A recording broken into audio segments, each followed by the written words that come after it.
जय श्री राम। मैं वसंत रावल।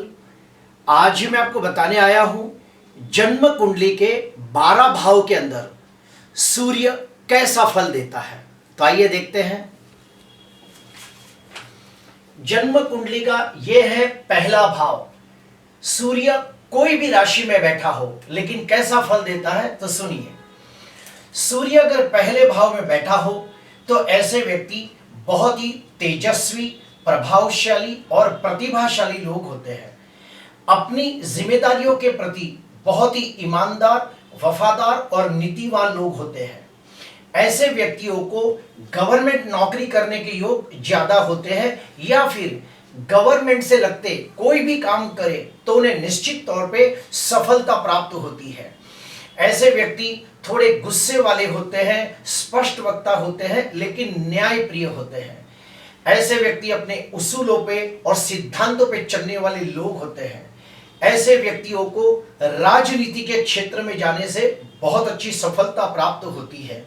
ऐसे व्यक्तियों को मान सम्मान, पद प्रतिष्ठा प्राप्त करने की हमेशा लालसा बनी रहती है और ऐसे व्यक्तियों के चेहरे पे एक खास प्रकार का ओजस और तेज होता है। सूर्य दूसरे भाव में बैठा हो तो ऐसे व्यक्तियों को कुटुंब के अंदर बहुत ही मान सम्मान की नजरों से देखा जाता है।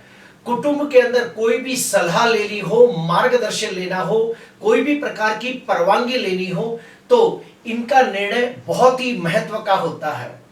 इनकी वाणी बहुत ही तेजस्वी और प्रभावशाली होती है, इसलिए ये लोग चाहे तो एक अच्छे भाषणकार, प्रवचनकार, कथाकार बन सकते हैं। ऐसे व्यक्तियों को कुटुंब का सुख बहुत अच्छा मिलता है लेकिन इनके कुटुंब के अंदर हमेशा कंकास कलेश लगा रहता है। ऐसे व्यक्तियों की आंखें थोड़ी कमजोर होती है लेकिन इनके दांत बहुत ही मजबूत होते हैं। ऐसे व्यक्ति बोलने में बहुत ही तेजस्वी और प्रभावशाली होते हैं। सूर्य अगर तीसरे भाव में बैठा हो तो निश्चित तौर पे बहुत अच्छा फल देता है। क्यों? क्योंकि जो तीसरा भाव है इसे त्रिक भाव भी कहा गया है। तो जब सूर्य तीसरे भाव के अंदर हो तो ऐसे व्यक्ति बहुत ही मेहनतू, साहसिक, पराक्रमी होते हैं, प्रतापी होते हैं, न्याय प्रिय होते हैं। ऐसे व्यक्ति सत्य प्रिय होते हैं, अपने काम के प्रति ईमानदार, वफादार, नीतिवान होते हैं। ऐसे व्यक्तियों को धार्मिक यात्राओं के बार बार योग बनते हैं। ऐसे व्यक्तियों को छोटे भाई बहनों का सुख बहुत ही अच्छा मिलता है लेकिन उनके साथ हमेशा मतभेद और टकराव भी होता रहता है। ऐसे व्यक्तियों का मनोबल बहुत अच्छा होता है।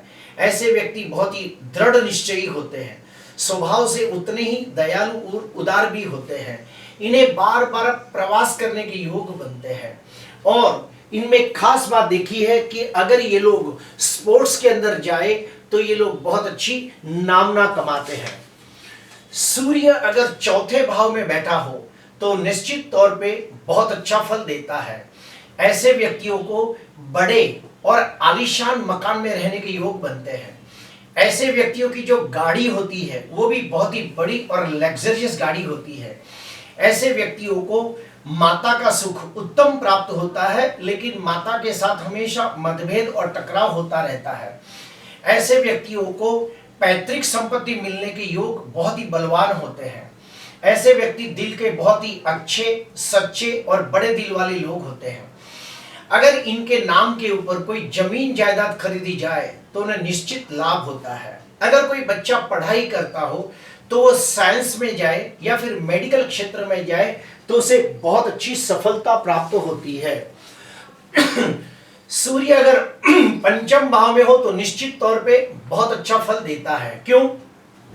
क्योंकि काल पुरुष की कुंडली के अंदर पंचम भाव के अंदर सिंह राशि आती है और सूर्य सिंह राशि के अंदर स्वगृही हो जाता है। तो सूर्य अगर पंचम भाव में बैठा हो तो निश्चित तौर पे बहुत अच्छा फल देता है। ऐसे व्यक्ति बहुत ही बुद्धिमान, गुणवान, तेजस्वी होते हैं, तीक्ष्ण बुद्धि वाले होते हैं, उत्तम स्मरण शक्ति वाले लोग होते हैं। ऐसे व्यक्ति बहुत ही लीडर, आगेवान होते हैं। इनके पास राजनीति, रणनीति और कूटनीति का बहुत अच्छा ज्ञान होता है। ये लोगों को अपनी बुद्धि और ज्ञान के वजह से समाज के अंदर मान सम्मान पद प्रतिष्ठा यश जश कीर्ति प्राप्त होती है। इन्हें संतानों का सुख भी उत्तम प्राप्त होता है। इनके जो संतान होते हैं वो बड़े बुद्धिमान गुणवान तेजस्वी होते हैं और संतानों के जन्म के बाद उनका भाग्योदय होता है। ऐसे व्यक्तियों को वेद शास्त्र और पुराणों का ज्ञान प्राप्त करना बहुत अच्छा लगता है। ऐसे व्यक्ति पिछले जन्म का पुण्य लेके पैदा होते हैं, इसलिए बहुत ही नसीबदार और भाग्यशाली होते हैं। ये लोग बहुत ही बुद्धि से पैसा कमाते हैं, मेहनत बहुत कम करते हैं, लेकिन फिर भी उन्हें बहुत अच्छे यश की प्राप्ति होती है। सूर्य अगर छठवें भाव में बैठा हो तो बहुत अच्छा फल देता है। ऐसे व्यक्ति शरीर से स्वस्थ तंदुरुस्त निरोगी होते हैं। ऐसे व्यक्ति जल्दी बीमार नहीं पड़ते और कभी बीमार पड़ भी गए तो बहुत जल्दी ठीक हो जाते हैं। इनकी रोग प्रतिकारक शक्ति बहुत ही बलवान होती है। ऐसे व्यक्ति शत्रु के पर विजय प्राप्त करने वाले लोग होते हैं, इसलिए उन्हें शत्रुहंता भी कहा जाता है। ऐसे व्यक्तियों को कंपटीशन के अंदर हमेशा सफलता प्राप्त होती है। ऐसे व्यक्ति चाहे तो बड़े होकर एक अच्छे डॉक्टर, वकील, सर्जन, पॉलिटिशियन बन सकते हैं। ऐसे व्यक्तियों को एक खास बात देखी है कि इन्हें पेट के अंदर एसिडिटी या फिर गैस ट्रबल ये सब होता है, सर दर्द भी हो सकता है और ऐसे व्यक्तियों की आंखें थोड़ी कमजोर होती है। हाँ, और इनमें खास बात देखी है कि इन्हें बैंक की लोन आसानी से मिल जाती है। ये लोग बैंक के कर्मचारी भी बन सकते हैं। अगर सूर्य सातवें भाव में हो तो बिल्कुल अच्छा फल नहीं देता। क्यों? क्योंकि काल पुरुष की कुंडली के अंदर सप्तम भाव में तुला राशि आती है और यहाँ पे सूर्य नीच का होता है। तो अगर किसी की भी कुंडली के अंदर सूर्य सप्तम भाव में बैठा हो तो अच्छा फल नहीं मिलता। ऐसे व्यक्तियों का वैवाहिक जीवन हमेशा कंकासमय कलेशमय होता है। उनका अपने जीवन साथी के साथ हमेशा मतभेद टकराव खिटपिट लगा रहता है। लेकिन इनमें एक अच्छी बात भी देखी गई है कि ये लोग एक अच्छे बिजनेसमैन होते हैं, लेकिन इन्हें पार्टनरशिप के अंदर कोई भी बिजनेस नहीं करना चाहिए, वरना उन्हें लॉस हो सकता है। ऐसे व्यक्तियों को समाज के अंदर मान सम्मान भी प्राप्त होता है और ऐसे व्यक्ति का जो जीवन साथी होता है वो या तो धनवान होता है या तो बहुत ही बड़ा पदाधिकारी होता है या फिर कोई बहुत ही नामचीन व्यक्ति का बच्चा होता है। अगर सप्तम भाव में सूर्य हो तो उन्हें विदेश जाने के भी प्रबल योग बनते हैं। अगर सूर्य अष्टम भाव में हो तो ऐसा व्यक्ति दीर्घ आयुष्य प्राप्त करता है।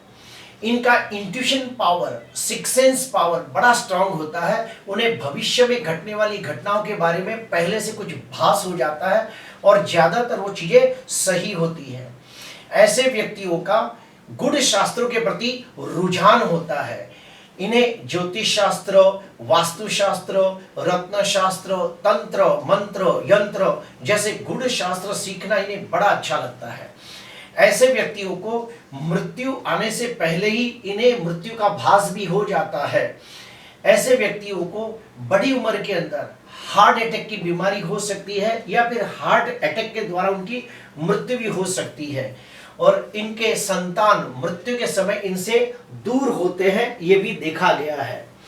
अगर सूर्य नवम भाव में हो तो निश्चित तौर पे बहुत अच्छा फल देता है। ऐसे व्यक्ति बहुत ही विद्वान, ज्ञानी, धार्मिक, आध्यात्मिक होते हैं। ऐसे व्यक्तियों को पूजा पाठ करना, होम हवन करना, दान पुण्य करना, यात्रा तीर्थ यात्रा करना ये सब बहुत अच्छा लगता है। ऐसे व्यक्ति स्वभाव से दयालु, उदार और सेवाभावी होते हैं।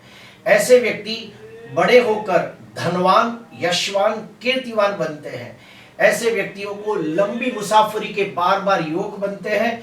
ये लोगों को यात्रा तीर्थ यात्रा के भी बार बार योग बनते हैं। इनके जो संतान होते हैं ये बहुत ही नसीबदार होते हैं और संतानों के जन्म के बाद इनका भाग्योदय होता है। ऐसे व्यक्ति लोगों को अगर जन्म स्थान से दूर जाए तो ये लोग बहुत अच्छी सफलता भी प्राप्त करते हैं। सूर्य अगर दसम भाव में हो तो यहाँ पे दिग्बली हो जाता है, तो यहाँ पे निश्चित तौर पे बहुत अच्छा फल देता है। ऐसे व्यक्ति अपने अच्छे कर्मों के वजह से समाज के अंदर मान सम्मान पद प्रतिष्ठा की प्राप्ति करते हैं। ऐसे व्यक्तियों के पास राजनीति, रणनीति, कूटनीति का बहुत अच्छा ज्ञान होता है। ऐसे व्यक्ति ज्यादातर सर्वसुख संपन्न होते हैं और सर्वगुण संपन्न भी होते हैं, और ऐसे व्यक्ति अपने समाज के अंदर अपने कुटुंब का नाम रोशन करते हैं। ऐसे व्यक्तियों को गवर्नमेंट नौकरी के बहुत ज्यादा योग बनते हैं, या फिर गवर्नमेंट से लगता कोई भी काम करे तो उन्हें अच्छी सफलता प्राप्त होती है। ऐसे व्यक्ति चाहे तो एक अच्छे डॉक्टर, वकील, सीए, ज्योतिषकार, काउंसलर, मार्गदर्शन, पॉलिटिशियन बन सकते हैं। ऐसे व्यक्ति एक अच्छे शिक्षक, प्रोफेसर भी बन सकते हैं। ऐसे व्यक्ति अपने कार्य क्षेत्र के अंदर बहुत ही निपुण होते हैं, माहिर होते हैं, इसीलिए उनके कार्य क्षेत्र के अंदर उन्हें मान सम्मान की नजरों से भी देखा जाता है। सूर्य अगर 11वें भाव में हो तो अति विशिष्ट योग कारक माना गया है।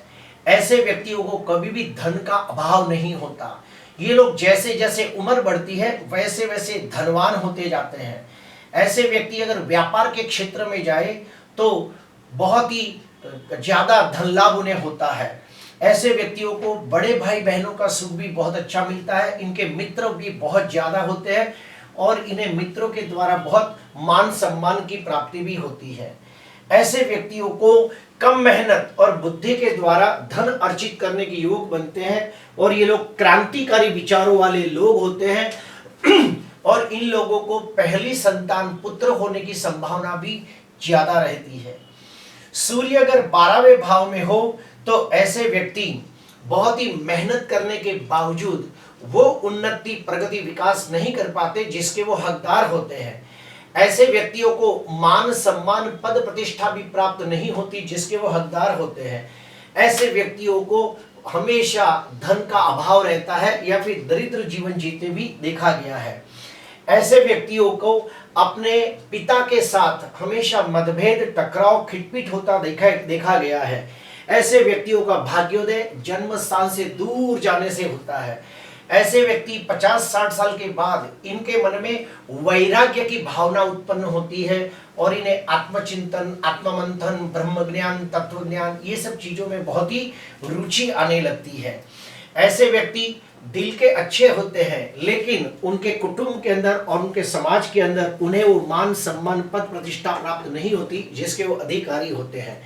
अगर कुंडली के अंदर सूर्य कमजोर हो, निर्बल हो, पीड़ित हो तो क्या करना चाहिए? जैसे कि मान लो किसी का सूर्य नीच राशि में निर्बल हो, किसका सूर्य राहु के साथ सूर्य ग्रहण योग बनाता हो, किसका सूर्य 6वें, 8वें, 12वें भाव में पीड़ित होता हो, पाप ग्रहों से द्रष्ट हो, तो क्या उपाय करें? सबसे पहला उपाय, ओम ध्रुणी सूर्याय नमः, ओम ध्रुणी सूर्याय नमः, या फिर ओम ह्रीम सूर्याय नमः, ये मंत्र का रोज 108 बार जाप करें। आदित्य हृदय स्तोत्र का पाठ करें। एक तांबे के लोटे के अंदर पानी भर के उसमें लाल कुमकुम डाल के सूर्य को अर्घ्य प्रदान करें। इससे ज्यादा भी कुछ कर सकते हो तो रोज 27 बार गायत्री मंत्र का जाप करें।